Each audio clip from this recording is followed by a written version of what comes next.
Et vous avez donc accès à ce document, d'accord, qui est un bureau virtuel qui reproduit plus ou moins un espace de travail.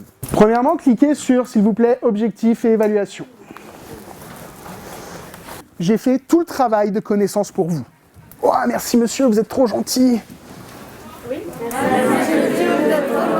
Merci.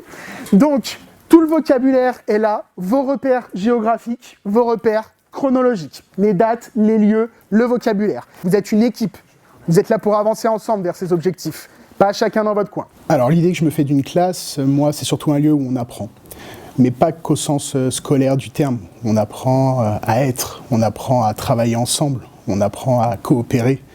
On apprend nos échecs aussi, on apprend des frustrations, on apprend énormément de choses qui ne sont pas forcément liées uniquement à de la connaissance. Alors si je devais me décrire comme enseignant dans ce contexte-là, ça serait l'expérimentation.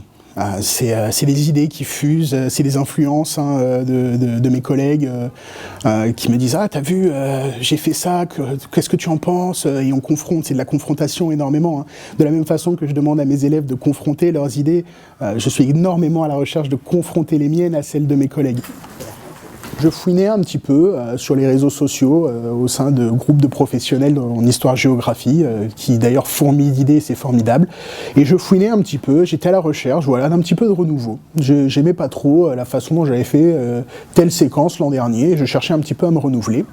Et est apparu justement un collègue qui du coup disait « Bah voilà, moi je fonctionne comme cela. Vous avez vu les élèves, je recrée une salle de classe chez vous. » J'ai trouvé ça génial. Ça m'a fait peur au début, très peur, parce qu'en plus le logiciel utilisé, je me suis dit oh, mais qu'est-ce que je vais en faire? Et en fait, ça vient au fil du temps. Et les élèves ont adoré. J'ai beaucoup aimé leur réaction. En plus, je venais d'être papa, j'avais caché un petit bébé sur la classe virtuelle. Moi, oh, c'est mignon, monsieur. Voilà, donc j'ai adoré le ressenti qu'ils m'ont donné à ce moment-là, et je me suis dit il faut continuer comme ça. On va continuer sur cette idée-là.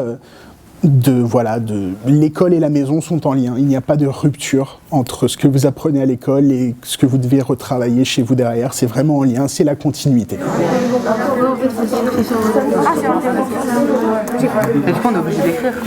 Je répète, les réponses aux questions ne sont pas à écrire. C'est juste nous donner des connaissances. Les connaissances, une fois que vous allez les avoir, parce que vous aurez bien répondu, enfin vous aurez bien réfléchi aux questions, vous allez devoir ordonner tout ça pour me rédiger une intro. D'accord? Et c'est cette intro-là qui m'intéresse. Les réponses aux questions, c'est juste pour qu'on acquiert un petit peu de connaissances. D'accord?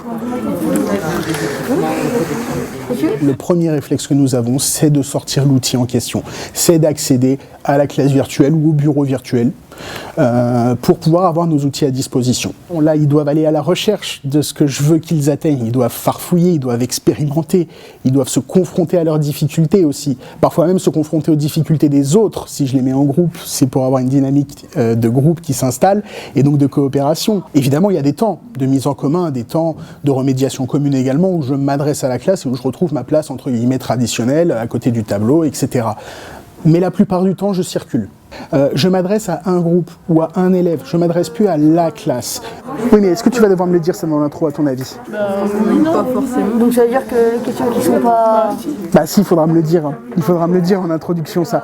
Donc il suffira juste de reformuler l'idée. En reformulant l'idée, on pourra dire tout simplement que les Européens conquièrent facilement ces territoires en raison de leur supériorité technologique. On peut trouver une petite chose comme ça. Je veux rendre mon cours attractif. Je veux rendre les élèves contents d'être là, actifs. Je veux qu'ils s'impliquent. Les élèves, quand je leur dis « Allez, on sort les téléphones », ils me regardent avec des grands yeux. « Mais monsieur, on n'a pas le droit au téléphone en cours ». Si. Quelles sont les règles d'utilisation du téléphone en classe?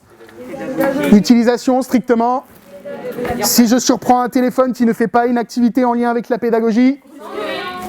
L'exemple le plus parlant, ça serait de dire, bon bah voilà, on va scanner tel QR code, c'est une petite vidéo qu'on va regarder, on en parle dans 5 minutes. La vidéo, je pourrais très bien la projeter sur le tableau, mais je n'ai pas le même ressenti derrière. Là, c'est, j'ai mon outil, je peux retrouver la vidéo quand je veux, à la maison, si j'ai besoin de la revoir, tac, je scanne mon petit QR code, ça va tout seul. Il y a vraiment la transmission qui se fait à ce moment-là. Voilà, d'accord. Alors, je vais vous stopper là. Vous semblez avoir très bien compris la thématique. Maintenant, vous faites un tri dans les informations que vous m'avez dites. Par exemple, je ne suis pas sûr que dans une introduction, me dire précisément où se situe Dahomey, ça serve à quelque chose. Par contre, de montrer qu'en Afrique, il y a un phénomène de colonisation, oui, il faut m'en parler. Donc pour ça, il faut qu'on se rappelle à quoi sert une intro. Une intro, présente le sujet, définit la notion importante et annonce une problématique.